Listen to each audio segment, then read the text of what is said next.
Can you please introduce yourself? Hey, my name is Sinovuyo Pamla. I'm from Kaili Chamakai and I live in an informal settlement. I'm part of the Housing Assembly Youth. Okay. Can you please tell us how you feel about the week's political school? Since when did you arrive Monday? It's out of Tuesday. Okay, since Tuesday. The Just a week, reflection on that. the Sorry. week, the week has been great. There are a lot of things that we have learned from all the sessions that we've had.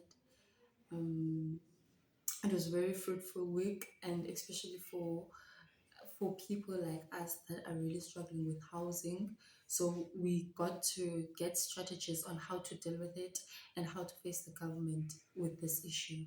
Okay. Can you also tell us what is it that you will take away? Can you maybe like tell us one or two things that you will take away from the school? School. So one thing I'll take away is that I need to go to my community and have sort of a meeting with the youth so that we can like utilize the land that is left to maybe make a community garden, because that's some of the things that we talked about here, to make a community garden so that we can support some of the community members that can't make a living for themselves and can't support their families. So we can make a community garden because we do have a land that's not utilized, so we can use it and make a community garden. Okay. So yesterday you won a panel, right? And you discussed about your struggles in the informal settlement, right? Can you maybe add on what you said yesterday? Is there maybe anything else that you would like to share that you didn't share yesterday? Yesterday. So, yesterday's question was, how does it feel being youth and living in an informal settlement once while studying?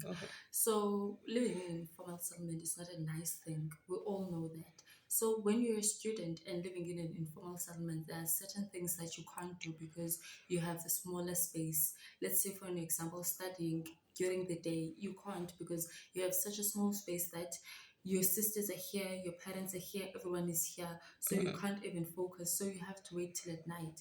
At night, you might not even have electricity, and you can't study without electricity. Maybe you can use a candle. You fall asleep while that candle is on, and then you got burnt inside and your Yeah. family with that shack. And that shack spreads the fire to other shacks because all shacks in the informal settlements are close to each other, and that's what affects us the most. And also where you can't really focus on your studies because some of the neighbors can be playing music while you want to study. Some of them can be doing their own things while you can study. And as we all know that when you're living in an informal settlement and in a shack, whatever is happening, whatever your neighbor is doing, you can hear in your shack. So that are the difficulties. And you can go and ask them to turn down the volume, and they can tell you that they won't do that because it's not their own problem. And you might end up not getting the results that you want, and some of the children just end up dropping out just because they don't see what they're going to school for. And that's how we get most of dropouts and kids that, and that's where gangsterism starts, because once you drop out and not having grade 12, it's hard for you to find a job, and you will resort to gangsterism because you want to make a living, and that's how we get gangsters. Okay. So also, I want to end the interview here, right? But I want you to give a word for other young people.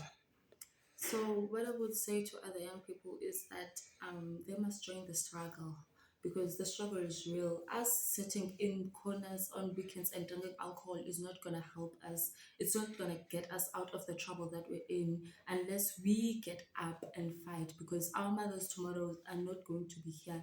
We're the ones that are going to be here. So, for us to fight the problem and challenge the government, because as we all know that as the youth we are also affected by the informal settlement issue, which goes well with the education issue. So we as youth, we must get up and fight this problem in order for us to see change tomorrow. Okay, thank you. Thank you.